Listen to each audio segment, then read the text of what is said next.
Are we? Test. Yeah, we're good. All right. A couple minutes before we get started, thanks everyone for coming out.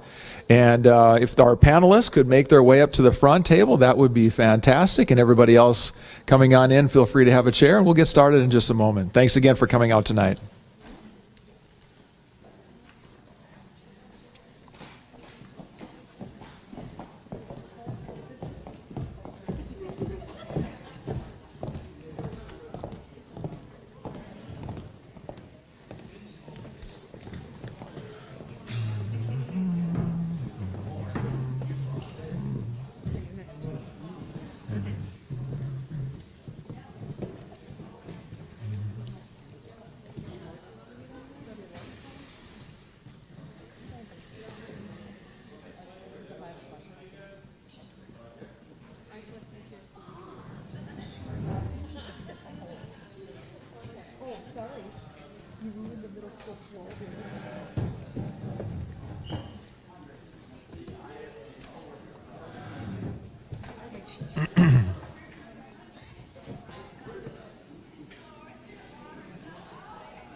Good evening, everyone, and on behalf of the West Fargo School District, the West Fargo Police Department, and everyone at our company, Flag Family Media, AM 1100, I'd like to welcome you to this very important community discussion. My name is Steve Hallstrom, one of the owners of our company and host of our morning news program on AM 1100. My, how times have changed. There was a day when the headlines and the news stories, it seems like, were very different than the ones we see today. There have always been risks to our kids, sometimes even in our schools, but the same technology that has been such a blessing to us in so many different ways is now adding to the list of risks that our kids face each day. Tonight we're going to have an open and honest conversation and discussion about our kids and the risk factors that they face. And what a great time for this conversation in light of recent events as our school year begins. And whether your family is part of the West Fargo School District or maybe even another school district and you're listening tonight or in a recorded format later, the conversations, the topics and discussions tonight will apply just about everywhere. And as a member of the media, can I also say that I congratulate the folks in the West Fargo Police Department, West Fargo School District for having this conversation. When we counsel our clients sometimes who are going through difficult or crisis situations, we say the worst thing that you can do is do nothing and say nothing, to bury your head in the sand and hope it'll go away, because it doesn't go away. The tough discussions have to take place, and I think it's wonderful from a community perspective that you are being as transparent as you are in the school district and the police department to have this conversation here tonight. At AM 1100, we're pleased to make this conversation available to those listening live tonight on the radio or a special live broadcast, or in a special live broadcast, and also on our website so that it can be listened to tonight or in the days ahead on our archive page. To begin our program this evening, I would like to welcome up the new superintendent of the West Fargo Public School District, Ms. Beth Sleddy.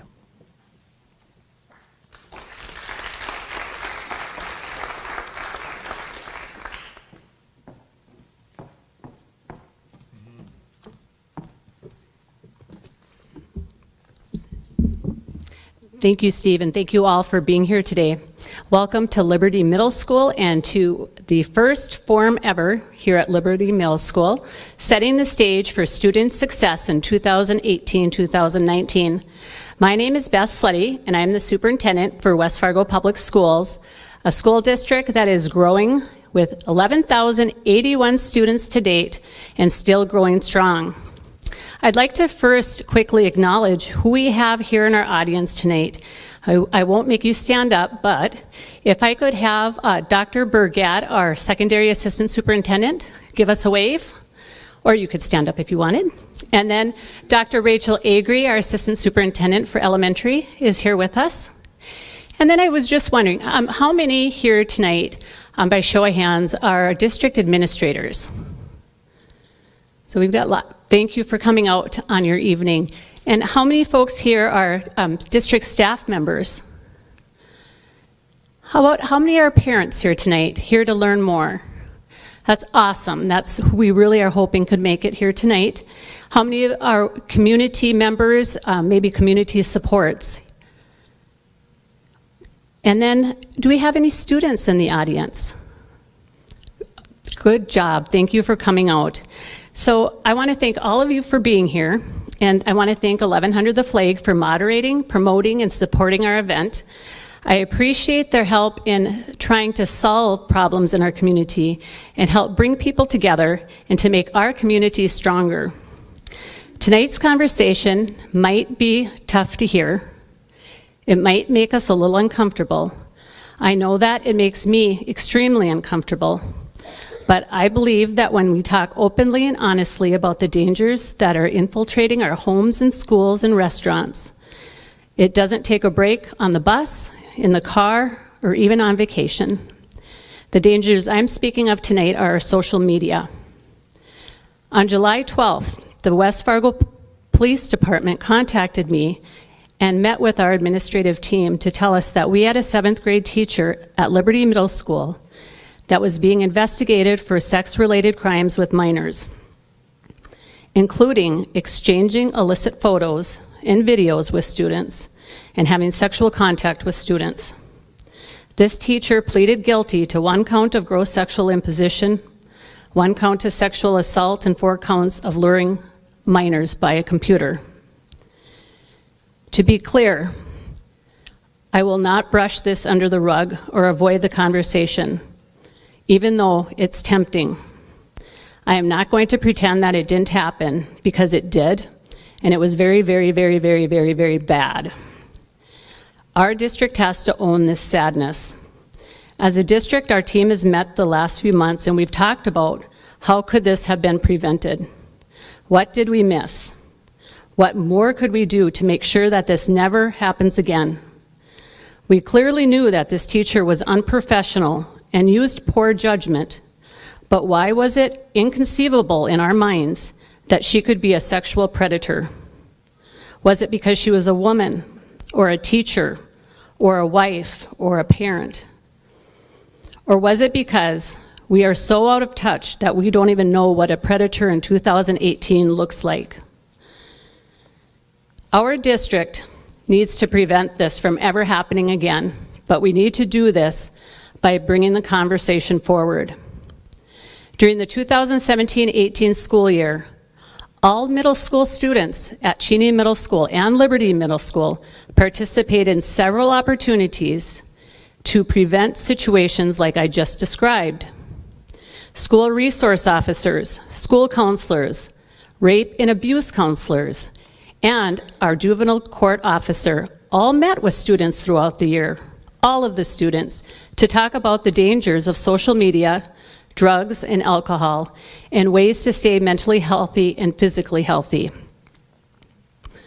Our juvenile court officer, who is here tonight, Nicole Leitner, even talked to the students about why sending nude photos of minors is not only inappropriate, but it's illegal and students can be charged. So in talking through all this, we were thinking, what did we miss? Well, I think there was something big that we hadn't thought about. The adolescent brain is not fully developed, and they do not have the full developed frontal cortex. Because of this, they are making many of their decisions throughout the day using the emotional part of their brain. To sum it up, adolescents do not have the brakes that are fully functional. Some students are able to manage all of the content that is sent their way, but many students need help to put on the brakes. So what we determined is we need to take a 3-prong approach. We need to continue educating our students, but we also need to educate ourselves, our staff, and our parents.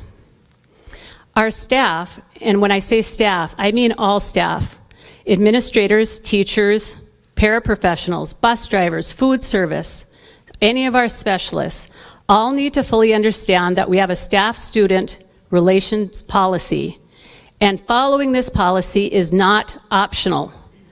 The message needs to be clear. Violating this policy will not be tolerated. The policy protects everyone, both students and staff. Our staff also needs to understand the dangers our students are facing every day through their phones so they can help protect them. Our parents need support from the school, but also from each other. Schools need to keep abreast of the latest technology. What are the apps the kids are putting on their phone? What are the dangers? We need to work with our police department and other agencies that can teach us what is out there, because clearly we didn't know. Parents can talk to their children's friends, and the two together in a group, however it may be, can continue to help each other and notify each other if they know of dangerous behavior in each other's children. Parents also need to be reminded that they are the owners of their child's phone. Yes, I have been there. You get the new phone, you hand it off to your child with a big lecture about how you're going to check it and how it's yours, and you can take it whenever you want. And you remind them that they can't take it in their bedroom at night, and you inform them of the dangers. Your kid says, yeah, I know.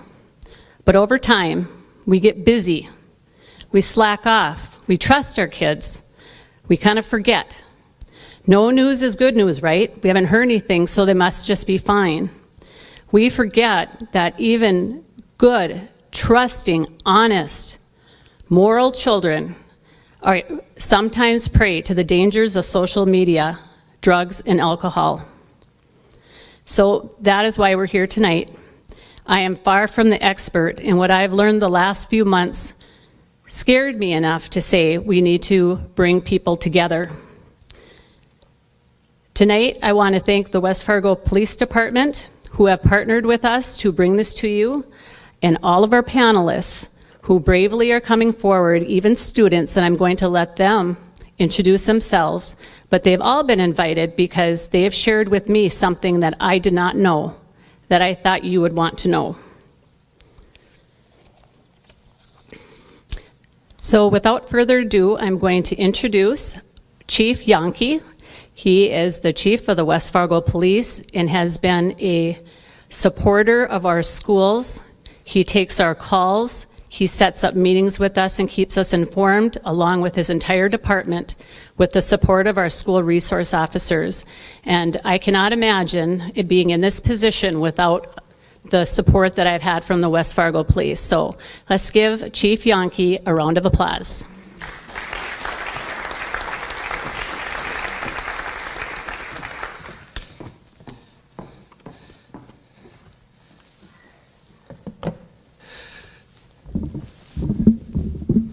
Thank you.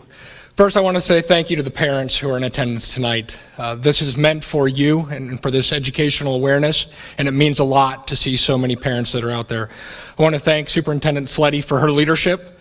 The fact she's willing to just take things head on and work with us and learn lessons and how do we move forward as a community is huge from our superintendent for our schools, and I thank her for that. And I also want to thank the panel members. Normally when you have these types of forums, there's always one item that's missing. And that category that we're usually missing are students. And the fact we have two students that are willing to step up, sit here on this panel, and talk to parents is a huge deal. That you're going to hear straight from them is a great deal for us. So thank you, especially to you two. And then lastly, to the Flag Radio. They're always willing to partner with us and are always there to support, and we thank you for being a part of this tonight. Tonight, I'm here as both your police chief and also as a father of a freshman and a seventh grader. So we are facing the same battles, the online battles that you are. And what I mean by that is how do we protect our children while invading their privacy versus allowing them to grow into good, prosper adults. Snapchat, we all talk about. I will tell you, my seventh grade daughter has been telling me recently she is the last seventh grader on earth that doesn't have Snapchat. And I tell her congratulations, it will stay that way.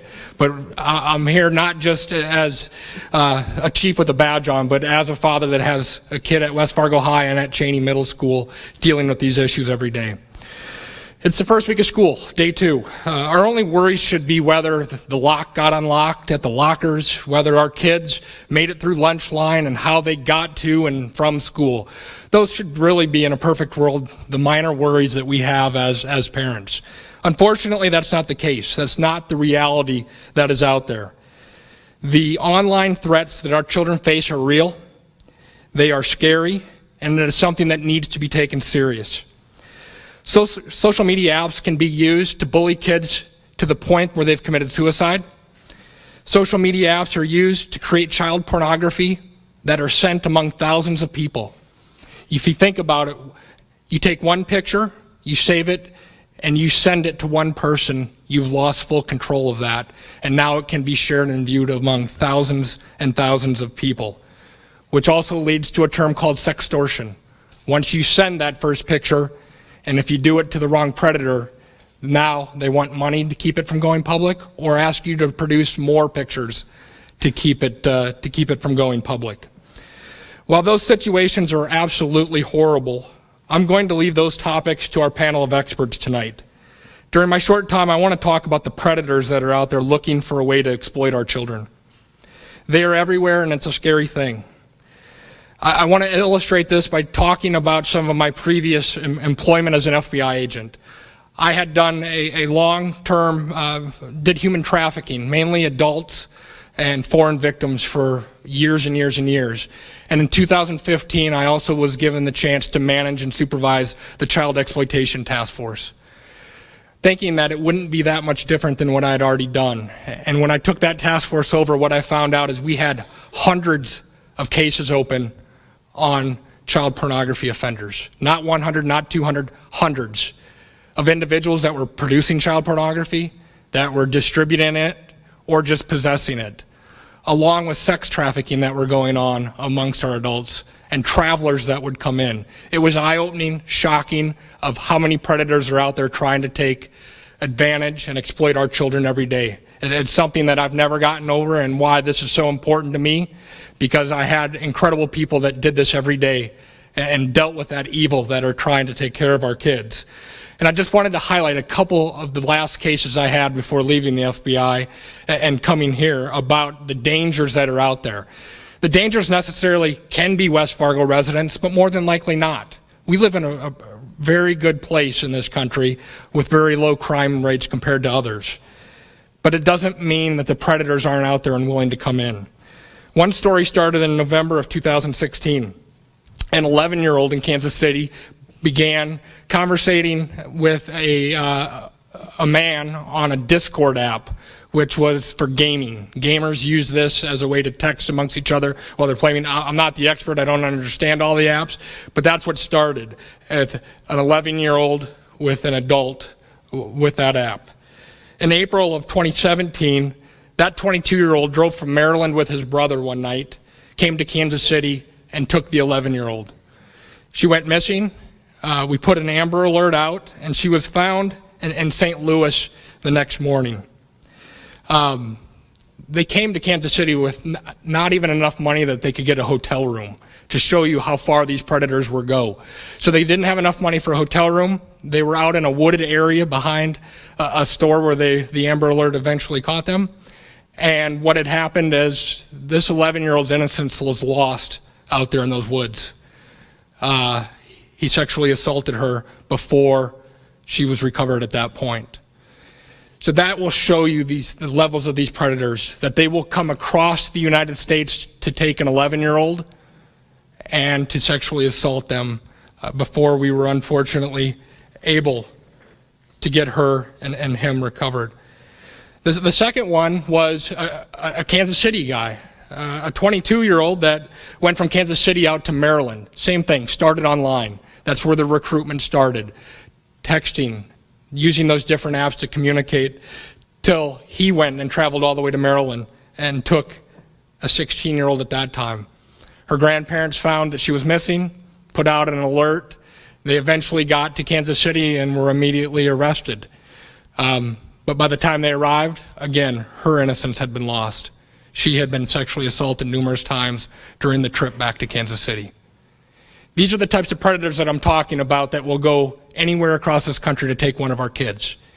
And even this year here in West Fargo, we had an online proactive undercover going, and we arrested a 52-year-old man from Fergus Falls that came pretty close to this school, thinking he was going to meet a 15-year-old that he was going to take to go sexually assault. Luckily, this time it was the West Fargo Police Department pretending to be that 15-year-old and grabbing him in the parking lot and arresting him before he was able to hurt one of our kids here. The predators are out there. They're trying to prey on our vulnerable youth every day and try to take their innocence away. By the time we as a police department get called, it's usually too late. And that's why we're here tonight, to be proactive amongst us as parents, that we are monitoring what our children are doing online. It's not an invasion of their privacy. It is us as parents protecting them every day from those predators that are trying to get and hurt them. So I thank you for coming tonight so that you can help better monitor your kids and spread the word to your neighbors, to your friends that are not here tonight, that this is real. This is occurring every day. It's not just a West Fargo thing. You're going to hear more about how kids are mean to each other and do these things with those same apps. I'm concerned just as much with those predators that want to come in and take our kids. So thank you. Thank you to the panel. And with that, I will end. So thank you.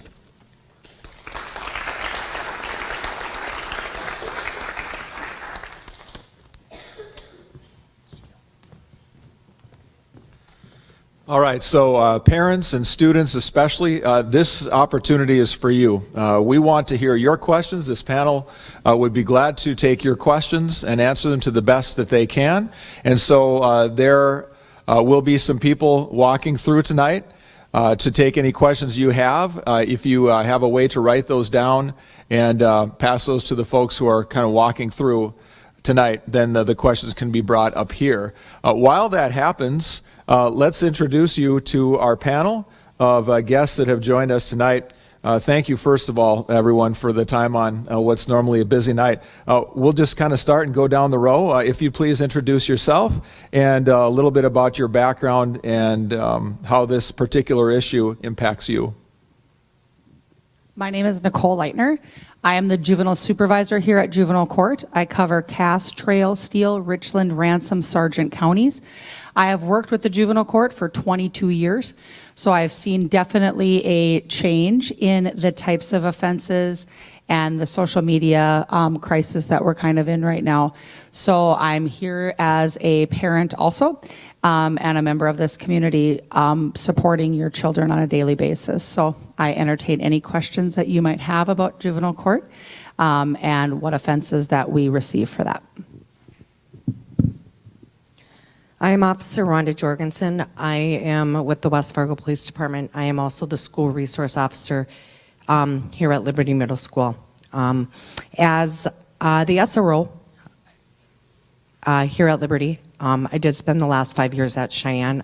I spend a lot of time with students, teaching them about social media, about different apps and the dangers. And I think it's just so important that we share that with parents.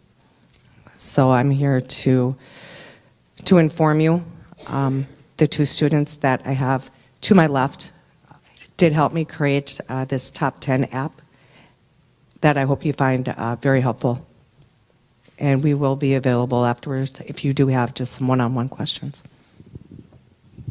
Hi, I'm Jessica Korselman. I'm a senior at Cheyenne High School, and like Officer Jorgensen said, we're here as students to educate parents on the apps there are. Obviously, as a teenager, I know the apps out there. I go to school, I see a lot. So we're here to help you guys and answer any questions you have.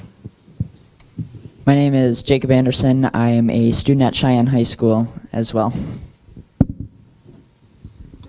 I'm Jennifer Fremstead, and I'm the principal at West Fargo High School.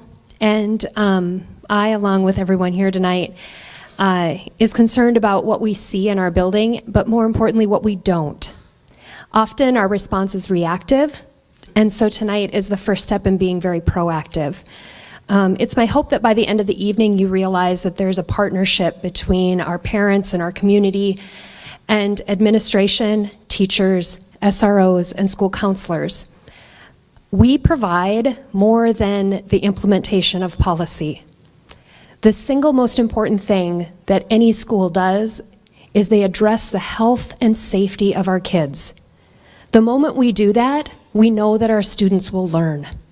And so without doing that, we know that we will never reach the full potential of what every child can do. And so it's my hope that we can dispel the idea that the school principal is there to discipline. We are there to support.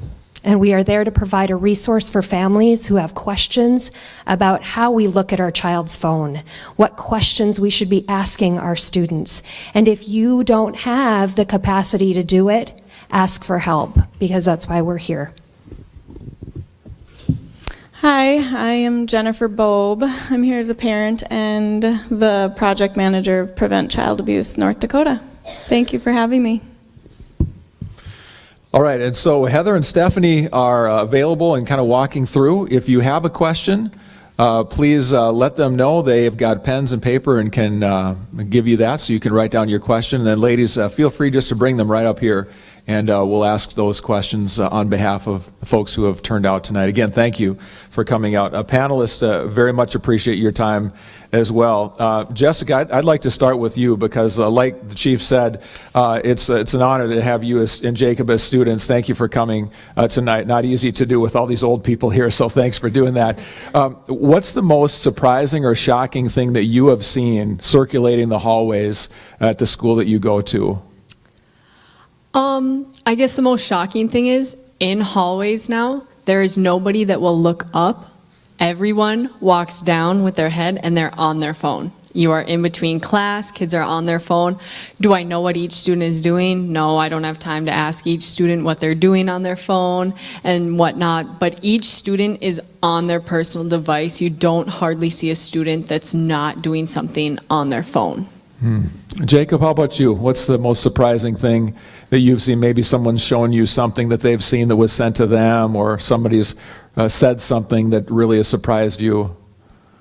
You know, I guess I would just kind of agree with Jessica that, you know, you're not only, you know, you might not only see your child on their phone at home, and it's kind of, you can't get away from it when you're at home, but even if not great things are happening on your phone at home, just as people are on their phone just as much at school. Every free second they have, every free time you have in class or in the hallways on your phone. So I think it's just really that you can't get away from it, and even if the unfortunate situations that people might see at home, it's following them to school and home because you're just around everything all the time. Thank you for that perspective. First question in from our audience, and we'll take these as soon as they come up. These take priority tonight, so thank you. First question, how do we as parents have the conversation with our kids that there are predators out there without scaring them? Rhonda, maybe start with you on this one. What advice would you have for a parent? How do we have that conversation without scaring our kids? I think just letting your child know, or letting your student know that there are predators. They're amongst us, they're in our community, and that they are out there. There are tools that parents, like I said, can monitor what their kids are doing, but just having those open conversations and monitoring what your child is doing online. You need to have their passwords. And Jessica and Jacob and I talked about this last week, and Jessica said, it's your phone, but you need to have those, and you need to have the passwords. You need to understand that there's inside apps, that there's vaults and there's private places that are password protected, and just having the information on how to find that information. So, like I said, that's why we are all here tonight, is to empower parents to, and educate you. Rhonda, let me follow up on that. How do we navigate the chambers of the different levels of the apps? Us old people, it's all we can do to sign on, let alone the 8 levels of security. How do we find out what's there? Because your child may not want to tell you about all the hidden places within the app. Like I said, I think just educating yourself, and it's difficult to do. I am certainly not an expert in this field. I ask a lot of questions of my students. I really do, and I'm lucky enough to where I've built the relationships that I have with students that they'll teach me. Well, Jorgensen, this is how you do it. Like, I'm supposed to know, but but once I have that information, I am always the first one to share it and bring it to parents. Thank you. Anybody else on the panel want to add? Jennifer? I do. A couple of things. I'm a mom of a teenager, and I go through the friend list. And if he can't tell me about the friends, we remove the friends. I think that that's my friend John's friend. Okay, he's not yours now. You're going to remove him. Friends, I check friends list, and I often hear the phrase, "Why don't you just trust me?" And I always reply, "It is not about trust. I love you more." This is not about whether I trust him or not. He's a great kid.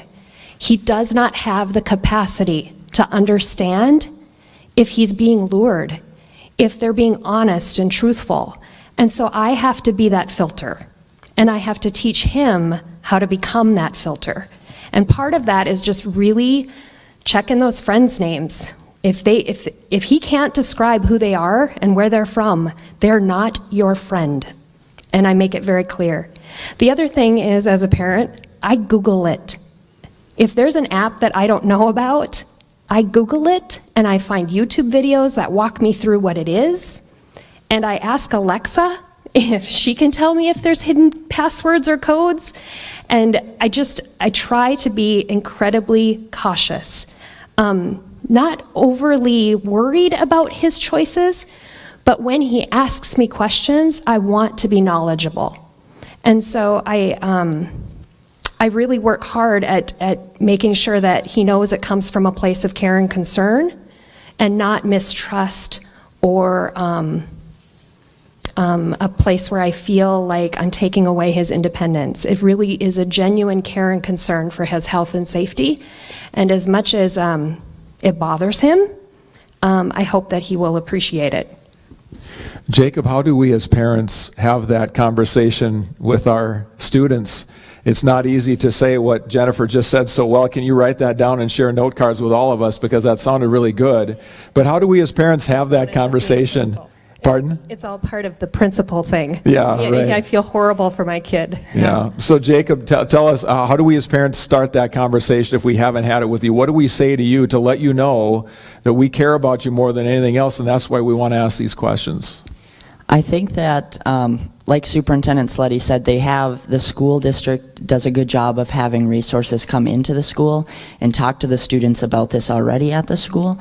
So maybe if it's a little uncomfortable starting the conversation yourself, starting with the question, have you had anybody talk to you about this at school? Because there are resources that come in, and these discussions have already been come up.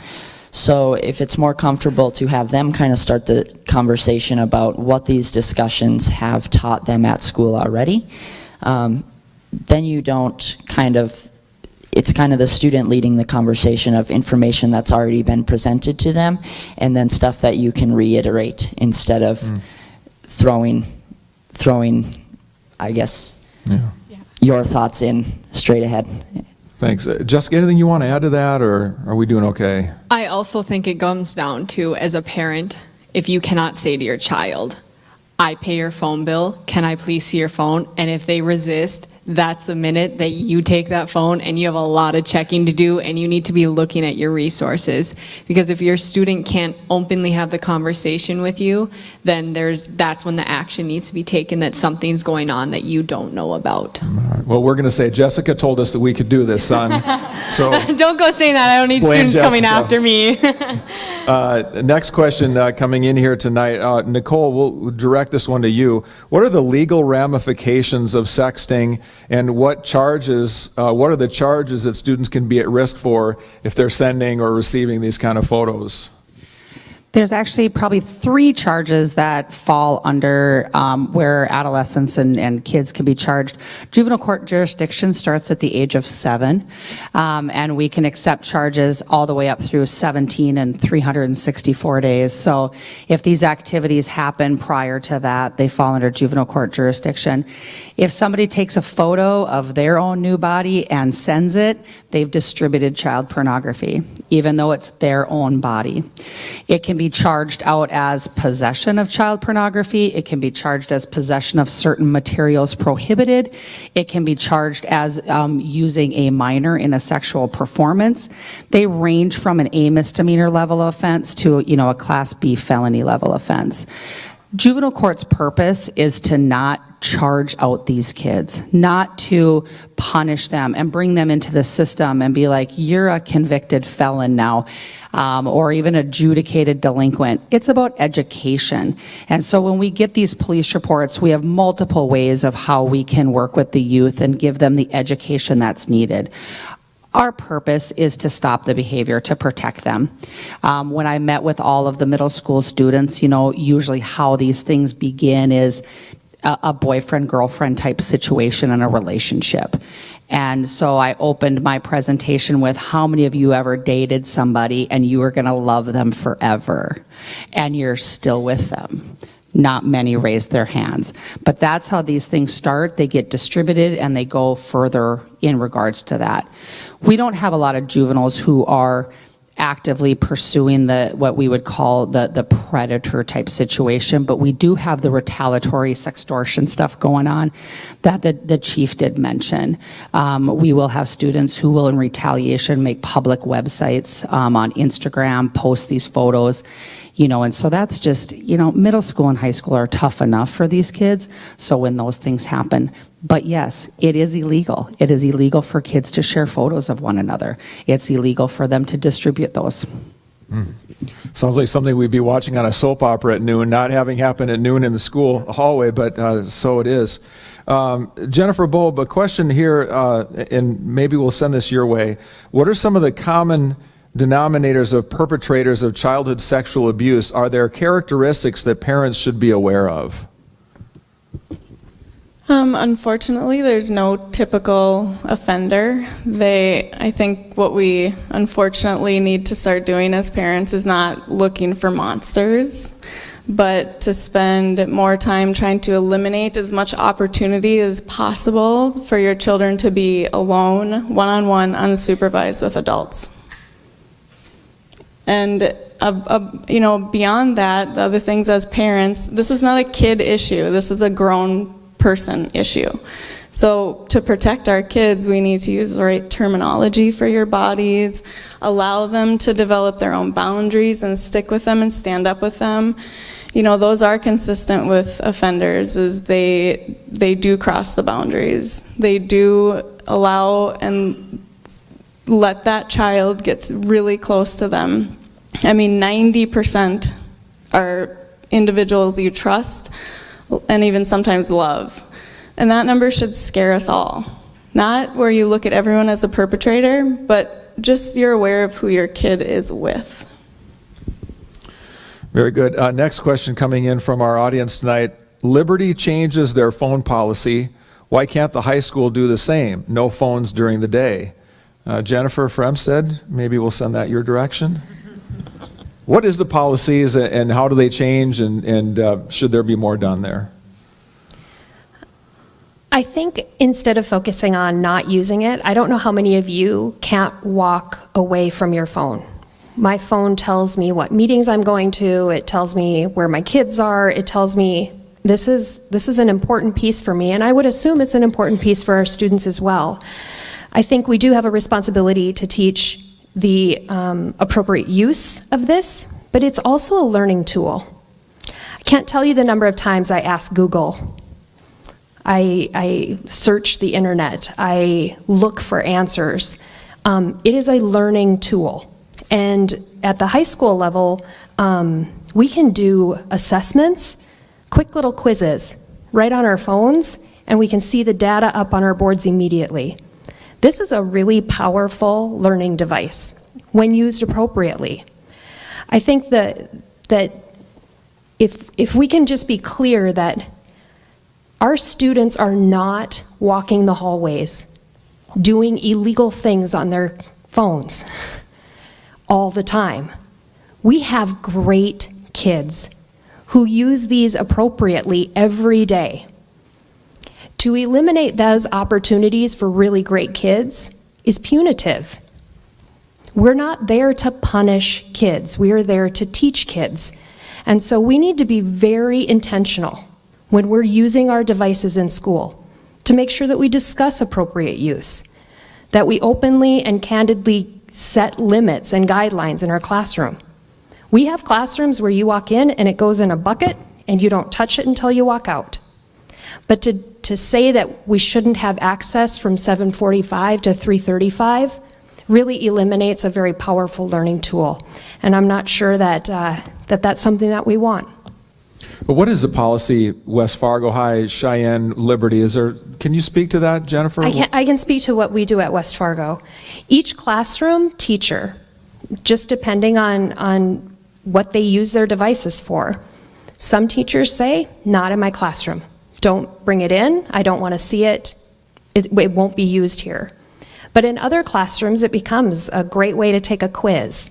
Or when you're working in a group and you're doing research and there's only 5 computers, guess what? This is a computer and you can search the internet for research. So it really is up to the teachers. But the one consistent piece about technology in our buildings is the acceptable use policy. And those procedures are reviewed with our students every year. They're touched on again when they use the technology in the library, and it's reinforced by instructors every time they have computers out. It's just something, make sure you're on the right sites, make sure you're checking your sources. So it's about teaching, and it enhances learning. So there's no limitation from the school, and the teachers have that say class by class how they want to do it. Is Cheyenne the same way? Do you happen to know anyone from Cheyenne is it the same way? As being the SRO there the past 5 years, yes. Okay, so same thing there. How about the middle schools? Is it different in the middle schools? This is my second day. It's my understanding is all students are now currently being issued devices. So everything that they would need to Google on their phones, information that they would need to look up, they are able to do that on their device. They are allowed to have their phones at lunch, over the lunch period, and use those, and once that time is over, they're back in the locker till the end of the day. Okay, thank you very much for that. Good to just have the information, because us as parents, we don't always know. Next question, how do you tell if it's just a calculator or if it's the calculator app to hide pictures? Apparently there's a calculator app now, like we have to follow these things. So how do we tell? How does a mom and dad tell? Rhonda or Jessica? That goes down to the research you do. I guess on your Apple phone, I have an Apple phone, you have the calculator. Granted, there's so many apps they make that's like, oh, this is identical, and it looks like a calculator. However, your child's hiding stuff within it. And I guess from my knowledge, I just click it. And if you click it and it doesn't open and look like a calculator, it looks like a calculator. And it works like a calculator. And it works like a calculator. But then if you do the research like Jorgensen has out there, if you all take one of these, it'll show you the different apps and how they look. And basically, if your child has more than one calculator on your phone, I'd kind of question what they're doing as well. And with that, you need a code. Like I said, the calculator works. But you get into it, you need a code to unlock that. And that's normally where there is photos or information that that students and kids are hiding from their parents that they don't want them to find. Nicole, you had something you wanted to say. I was just going to add, I mean, working in juvenile court all these years, where there's a will, there's a way. And your children are going to be one step ahead of you. But if I can make any kind of statement tonight, it's listen to them. When they're in your car and they're with your friends, listen to what they're talking about. When you're sitting at dinner, listen to what they're saying on the phone to their friends or how much time they're spending. When you talk about students walking down the hallway with their heads in their phones, so are parents. So we need to take time. If you overhear, I'm kind of the crazy carpool mom because awkward conversations with teens is kind of my life. And so we will have awkward conversations in my minivan, going to tournaments, going to potlucks, going to games. Listen to them. They will drop names of apps, and now you have something to follow up with them to discuss. It's about those open conversations. Most of the time, what I find out about what's going on, it's from my kids, and listening to them having secret conversations that they think they're having in the backseat. I wish you could say it's just the kids, but us adults have that NCAA basketball pool button on our computers too, the boss button. You pop it and it brings up a spreadsheet when you're watching basketball. So it's not just the kids that are culpable here. Next question coming out from, don't laugh, Heath, you've done that too. There have been teachers in the past that have been investigated for the same issue as the one this summer in Fargo and other places in North Dakota, and all have gotten off. Why did it take this one to have these meetings? Because it was in the news? I'm not sure who would like to take that one. Is there something in particular about this case that that led us within the district to have this conversation tonight? I'm going to give this a whirl. First of all, she has not yet been sentenced. Okay, we'll start with that. So we don't know what the sentence is. As far as why others may have gotten off to what we would say easy, I think that is ultimately would be a prosecutor's or a judge's. They make those decisions. Us as police officers, detectives, as a police department, we investigate the crimes. We put the case together. It gets forwarded to the state's attorney's office, and decisions are made there. So I guess that is probably the best way that I can answer that. The police, we don't sentence. It's out of our hands. We just investigate and hand over the evidence. Yeah, the facts of this case, there has been a guilty plea on several of those counts as well, so just for the record, that's another step in this story. Jennifer Fremstead? I just want to say I'm at the start of my 6th year, and the first time that we were in the news, there was a significant change to policy, and so I do want to say that there was a response from our district, and I think the very best intention was we need to set very specific guidelines for our teachers about what appropriate communication with students is. And so that was reviewed, and as an administrator who walks through that policy every year, every moment that we can, we have conversations about building positive relationships with kids. Because we know that if we can make connections with kids, they want to learn from us. It's a really hard balance. But what we have said to our staff is, we provide you with the tools to communicate with kids appropriately. We use PowerSchool. Our kids have access to their grades and their homework. We use as a learning tool, we use Schoology. If they want to see what homework they have that. Both of those applications have emails where we can email back and forth right with kids through a learning portal. We have our office lines where you can call our school line direct, but at no time should we be giving out personal phone numbers for kids to reach us. So we've really made a concerted, intentional effort to be very explicit about what is appropriate and how we should use that. I think the difference was, and I think Superintendent Sleddy spoke it beautifully in her intro. I think what we didn't know is that it takes more than that.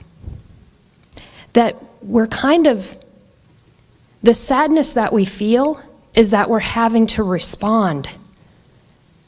Had we had any idea, had we known, think about this, every teacher that comes into the profession, we do extensive background checks and we do all of these wonderful things, right? And every teacher goes into it, and maybe I'm naive, because we love teaching kids. The very idea of it should bring just great joy. And so I think that's what made this so sad. And I think that's why we have to have this conversation. Because a policy isn't going to change the behavior that we witnessed. And I think that was the scary piece. And so when we, as administrative group and as you talk with other teachers, that heavy sense of sadness said we have to do more, but we can't do it without all of you. And that's what makes tonight so powerful. Seeing parents here asking really hard questions that we muddle through in the hopes that we get it right, that we're willing to put ourselves out there in search of answers that really protect our kids. The unfortunate incident has brought about this conversation, and I think in an effort to be incredibly transparent and proactive, that's what led to this conversation. It wasn't lack of response. This is a different type of response. Next question, and just in the interest of time, we're down to our last 10 minutes, how fast the time goes. If we could just maybe, your best 30 seconds on any question that comes up would help us move through the best we can. Question, I'm going to change a little bit the question that came in here. I want to ask this to Jessica and Jacob, and then I want Officer Jorgensen to comment too. The question that came in, how many students are engaging in the sexting behavior? So Jacob, I'll start with you, then Jessica, what percentage of students do you think are sending or receiving nude photos? What percentage do you think that looks like? I mean, we were having a discussion with Superintendent Sleddy and Chief Yankee right before this, and we all kind of decided that there's really no way to know exactly. We've talked about different apps on that sheet that Jorgensen has up here and different ways that there are to secure that information, and there's no really true way to know. But meeting with Superintendent Sleddy the other week, Jessica and I, we came up with, we'd say probably around at least 50% of students walking through the high school. A minimum of 50%. At least 50, one in two. At least half of our school as a minimum, just personally from Cheyenne, would have something like that. And I guess it goes down to Snapchat's the biggest app out there that everyone, like Chief Yankee said, is daughter's not allowed to have it because the stuff that goes on is ridiculous. And it was said, like, how many of you love your boyfriend or girlfriend? You're going to send a picture, and then all of a sudden next week you're not together, but guess what? All of his friends see that picture. And so, or you send a picture, all of your girlfriends at lunch get to see that picture. So it goes down to it goes around a minimum of 50%. The police department said at least 80%. So there's no telling, it's just out there. Rhonda, what do you, 80%? I think it's well above 50%. But, the other thing I just want to put out there is, kids, like Nicole said, their brains aren't fully developed, okay, and kids, they don't always make the smartest decisions. And sometimes when it's something embarrassing, and I've seen this personally, where, well, I want a nude or else I'm going to tell everybody about this. So they feel like they're forced into doing this. And that's going on. Blackmail. Yep. Yeah. 80%. Well, that's me. Chief? I could be high. Yeah. I mean, there's, like they said, there's really no way to know. Yeah. There's really no way. That's scary, even if it's like half that. It's scary for a parent, Right. by the way. Absolutely. But that's 4 out of 5 phones with something on it. Yikes. I've been told we have until 8:30, so excuse me on the time check there, but thanks for the note there. Next question to come in. What can you tell us about sexual role-playing via Snapchat or texting? Does it legally differ from sexting if pictures are not being shared? Nicole, maybe a few? I guess I'd first have to ask whether or not it's adolescent to adolescent or adult to adolescent. I guess that would be a little bit different. Are the laws different? I think the laws can be different. I guess it all just depends on what you define as like the role playing.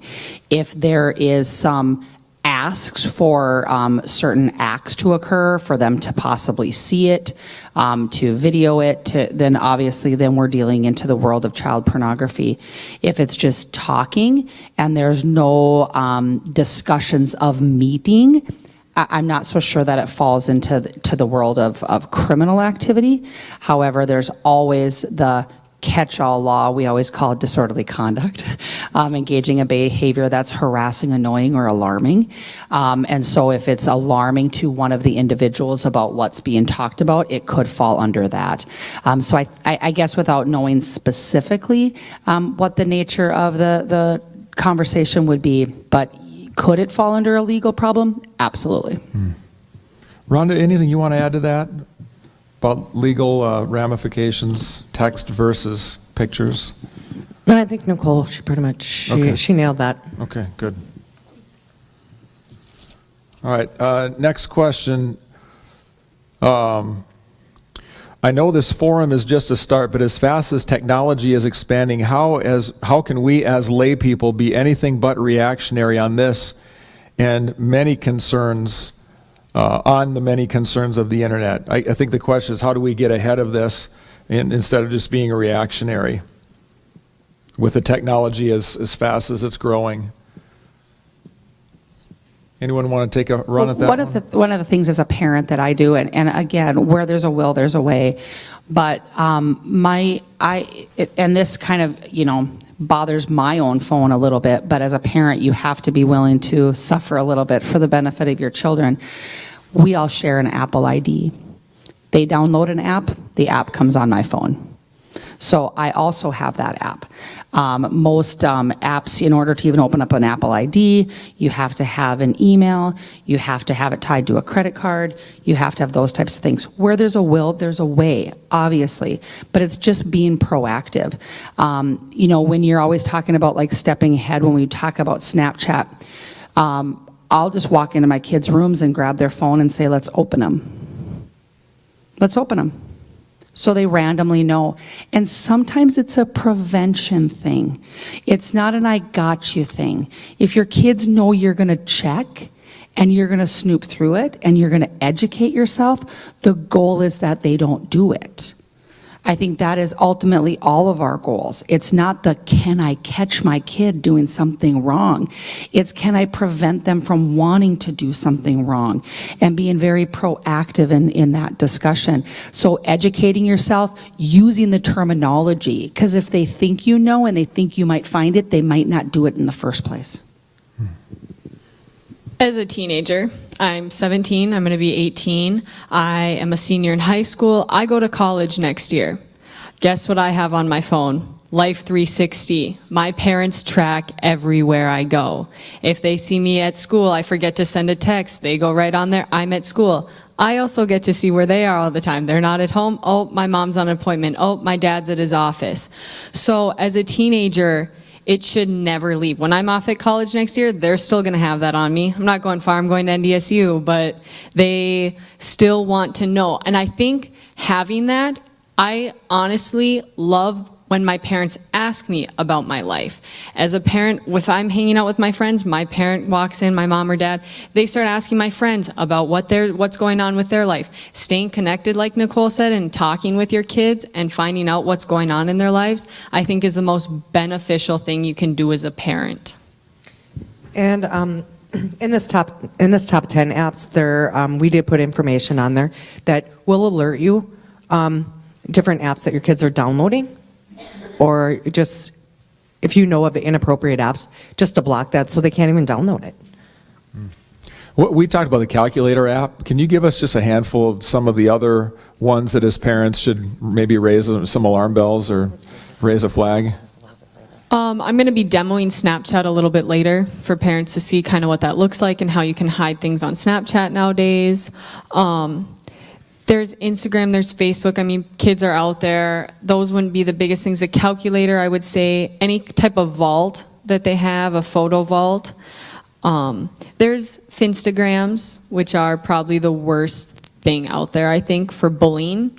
And kids can make a fake Instagram and, oh, I had a crappy day, or, oh, I'm out drinking with my friends tonight, and put it on their Finstagram thinking no one's ever going to report them. Little do they know there's other people out there that make a fake Instagram just to bust them. So between those, I think that really narrows it down to what's out there. All right.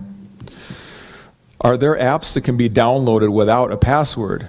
We have this feature set on our teen's phone, and my daughter claims she is the only 8th grader without Snapchat, so there's at least 2 in West Fargo there. So, are there apps that can be downloaded without a password? I think so. I think that if you have your app, based on how you set up your Apple ID, I guess, if it's free, I don't think you really have to do anything about it. You just click download. As far as I've noticed, I haven't downloaded an app in a while, so I guess if you just use free. Now, if you all have the same Apple ID, then mom's going to get a notification that, hey, my child just put Snapchat on her phone maybe at school, or thought they'd get away with it, and then you're going to have an awkward conversation when you come home that night and mom goes, so what's Snapchat on your phone for? So any free app you can download, but it all depends on your Apple ID, and mom and dad check your phone, oh, you're done having this. So You can set it up so all free apps and paid apps you need a password to get into. But if you have, like on my phone, I have it set up so I just use my fingerprint. I don't have to put in the password, and my fingerprint just downloads the app. But you can shut that off, so you can absolutely have it set up so nothing can be downloaded without your password. Jennifer Boba, I'll direct this question to you. What are some of the social consequences of sexting and this kind of abuse? We hear that kids are so resilient. Are they really all that resilient after the damage has been done to them? No. Childhood sexual abuse is the most profound trauma a child can go through. And that's on all levels, whether it's youth on youth or, it is a terrible thing to happen to a child. And I think that, when we're looking at kids and what they're doing and where they're at, we just have to be very open with them and, eliminate secrets from your families. They're just small things that you can do, but we can eliminate relationships. And this is not a school issue. This is a community-wide issue. And if you have an adult that has a relationship with your child, or you see an adult that has a relationship with a child, say something. If you have a relationship with a child, you might be that child's only lifeline. And we don't want to eliminate that, because that one person could save that kid. But if you do have that lifeline, tell someone. Tell your principal and say, this is what's happening, that you're accountable, and you can wipe your hands clean. Anyone have anything they want to add to that? No, we're good there. Okay. A couple of questions have come in on the school and what role the school can have. I feel like my child's phone is their personal property. Can a student's phone be searched by the school without a warrant? Principal Fremstead, what can the school do? So the standard for search and seizure is a little bit different in schools. All reasonable suspicion gives us the right to search. And so just to be clear, when you talk about police officers, they will need to have a warrant. If a school administrator believes that there is something that is unsafe or can harm, and we have reasonable suspicion, we can search. Best practice says we're calling parents. Best practice says we're having conversation. But I think it's a really great thing to have the conversation so that together, if there's something dangerous or harmful, that we find it together and that we handle it together. And so practice in our building would be, we have reasonable suspicion, a parent is called, we have a conversation, we invite that parent in, and together we work through the process. Once again, the goal of the school district is to keep kids safe and healthy. And so there is a different guideline that we have to follow, and ours is reasonable suspicion. Okay. If I can add to that, when kids are saying it's my personal property, in all actuality, until you're 18, you can't own property. You can't enter into a contract. So if they buy a new pair of jeans that you don't like, you can take them away. You own them. If it's in their room, if it's in their houses, if it's in their car, it's no different than a driver's license. You don't like the way your 17-year-old is driving, go down to the DMV, you can cancel their driver's license. They don't have the right to property and own property. It's yours. So if they say it's my personal property, no, it's actually not. Well, that would be a bold step, would it not? We'll say a few prayers. But very, very good stuff. Just weird question here, but if the child is 18 and is paying something for the phone and using it, does a parent have any right in that case? Officer Jorgensen, sorry, we're not playing the people's court here, but does a parent still have legal grounds to search a phone in that case? The child is 18 and paying for the phone? Yeah. Okay, so when they're 18, if you're paying for it, you have the right to stop paying for it. But as far as whether or not you have the right to search it, it's what's your plan for it. But when they're 18, the only thing that I tell kids all the time, and again, I come across a little harsh sometimes, but at 18, if they don't want to follow your rules, get a big box, put the stuff that you want them to have and put it out on the curb and say, when you want to follow my rules, you can come back in. But you can stop paying for it. I think that's the consequence of that. You know, once they're 18, they are adults. And so unfortunately, their frontal lobe is still not fully developed, but by legal terms, they are adults. So I think your only recourse there is if they won't let you look, you don't pay. Next question, does the school have a 3-party policy now? Example, 2 adults, 1 kid, or 1 adult, 2 kids. I assume this is to get away from the one-on-one conversations. Principal Fremstead? We have shared that with our staff, that is the preference, that for 2 reasons. One, we want our students to know that we're a team, that it's never, that they don't have just one person that they can go to, but an entire faculty that will work together to be their support. So by allowing 2 people in on that conversation, they now have 2 resources. So we try to build a bigger, broader community for our students and to have access to multiple resources. But we also let staff know it's just best practice. We keep talking about these poor brains that aren't developed. Their perception of that conversation could be very different than the intent of the adult.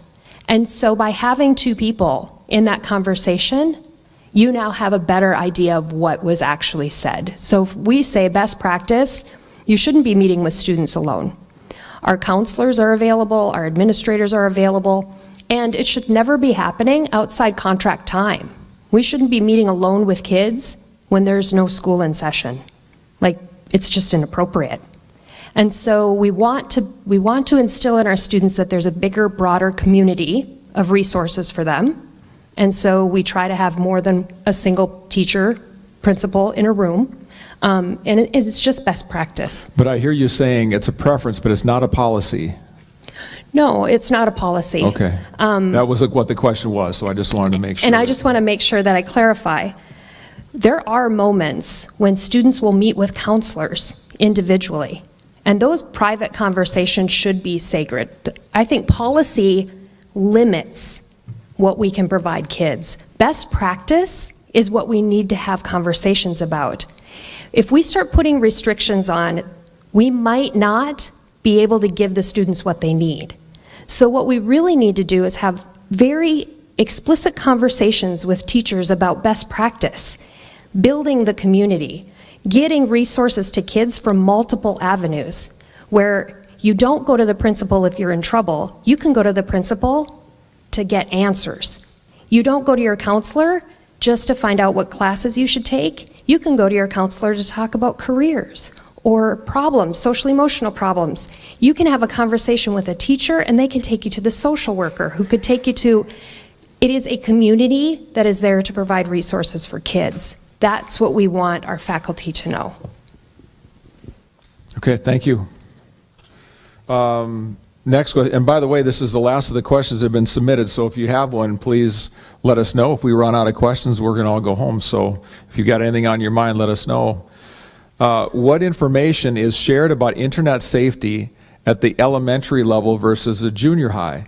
And this question comes from the parent of 4th and 8th grade girls. What information is shared about internet safety in the elementary schools versus the junior high? How does that information change as far as how it's given out to the students? Do we know? I'm not elementary. I don't. Through library media teacher? Okay, in the elementary school? Okay. And school counselors that are in the classrooms every 3 weeks as well in the elementary school level. Okay. All right, very good. Any other comments or additions on that? Okay.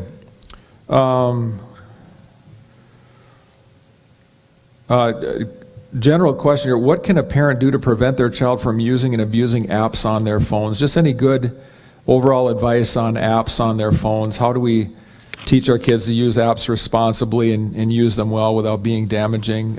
Jacob or Jessica, any advice you'd have from a student perspective on that? I think you stay open with your children, and obviously you want your child to grow and learn, and you make mistakes growing up. We've all made mistakes. We wouldn't be the people we are if we don't make mistakes. It's not a perfect world we live in, and we're not perfect people. So I think just having the information like that you provide and that you can pick up and learn about, I think is where it all starts. And then unless you have issues, I don't think you need to, I guess, be honest with your child about stuff and have honest communication and open communication, because your child will talk to you if you start an open conversation with them and you're honest with them and they can be honest with you then. I would say just to, we've talked about kind of discussing the apps that are on the list that are out on the table out there. But I'd say also keeping in mind that some of the apps on here, while they can be used in a poor way and they can have uses that aren't intended, they can also be used in a good way.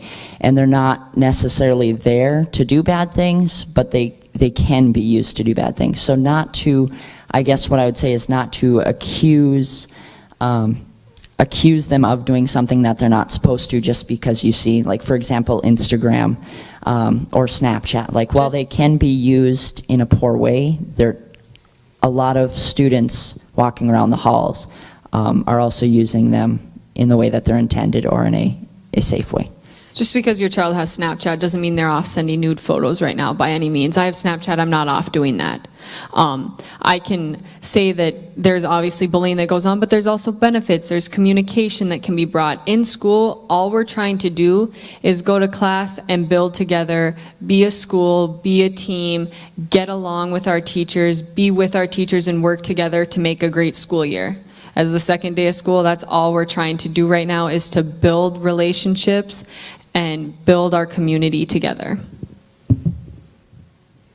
I guess the one thing I would like to touch on is privacy settings, to make sure that you know what those are.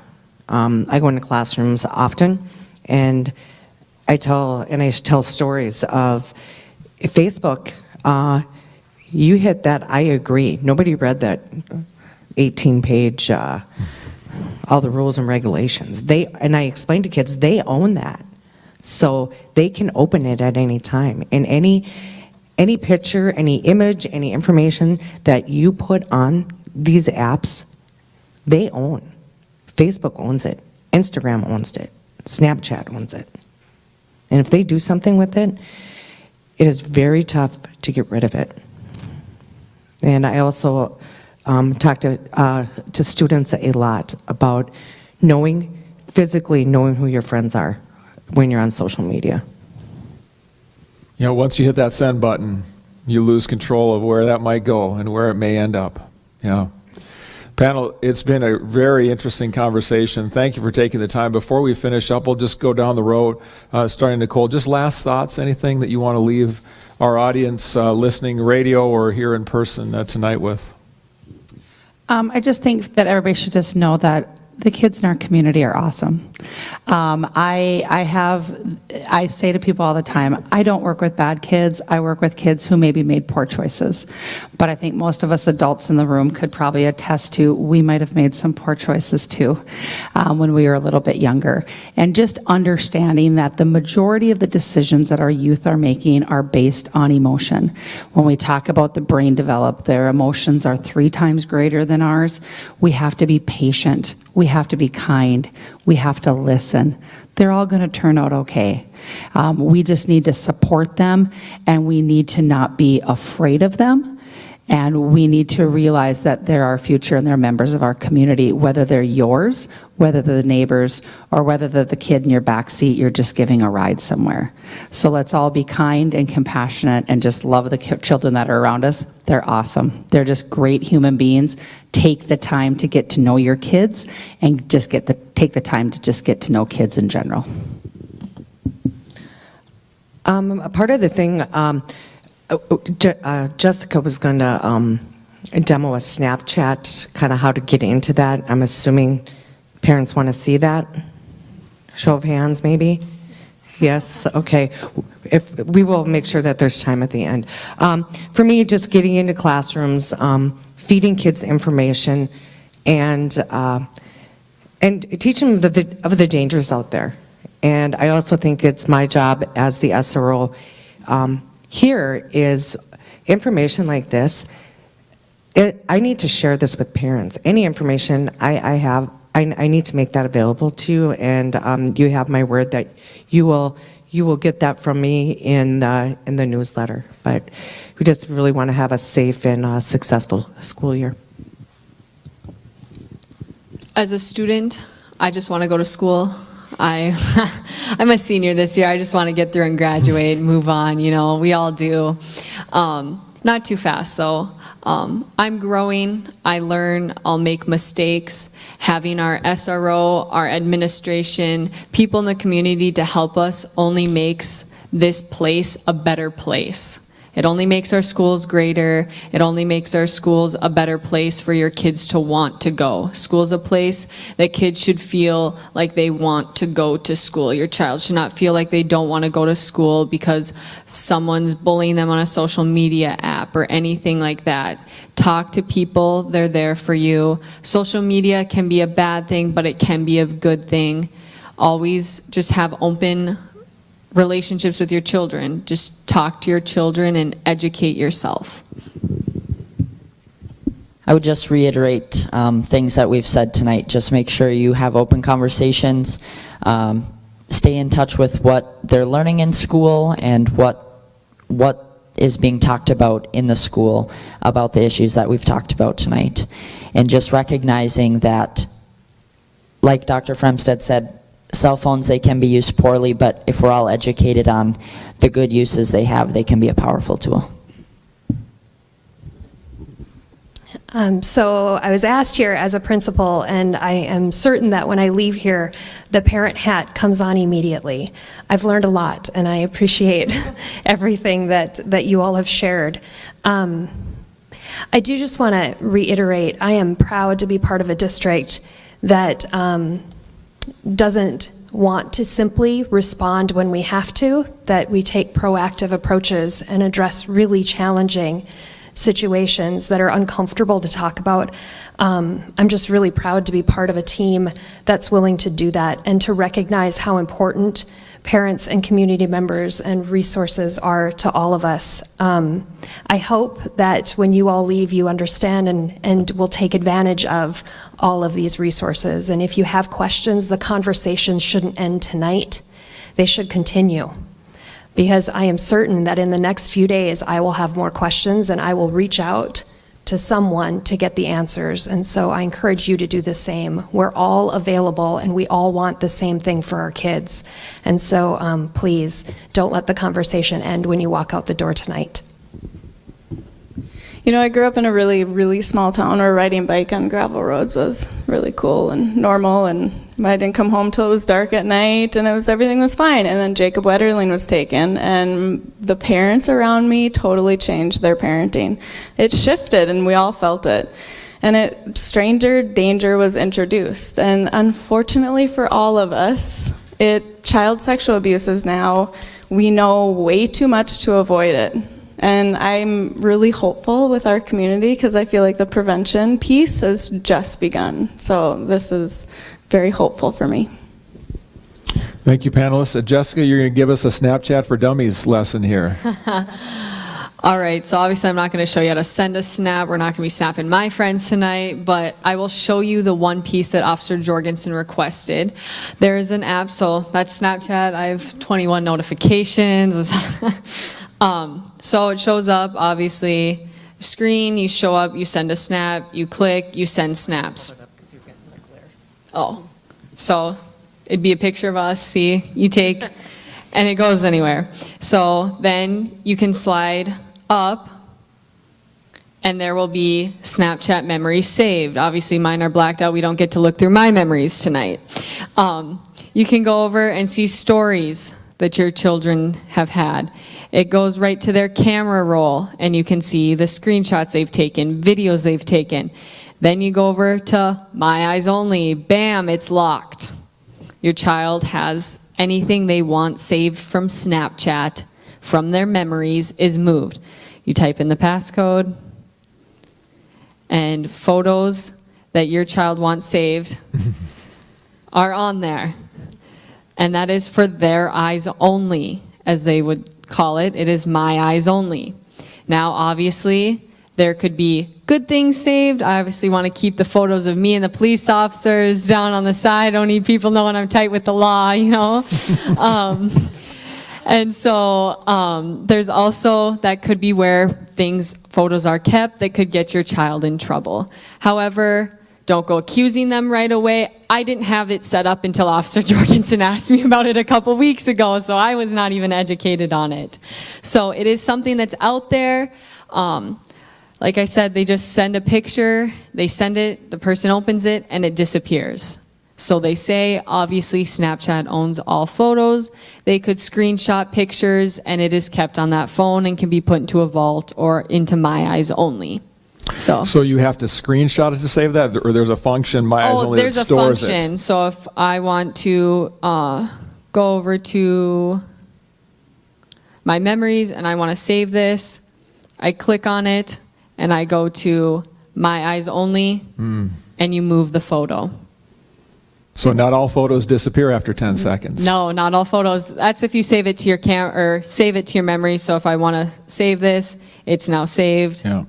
And it's on my memories. And then you can move and export pictures from there. You can even take pictures off Snapchat and text them nowadays. So it can go from being on Snapchat to being on Twitter, being on Instagram, being in a group chat with a bunch of people you don't even know. So it can go other places. It can also be used to communicate. I have a cousin who lives in California, and we Snapchat to keep up with each other. So there's some good of it. There's also the bad side of it, as social media is nowadays. All right.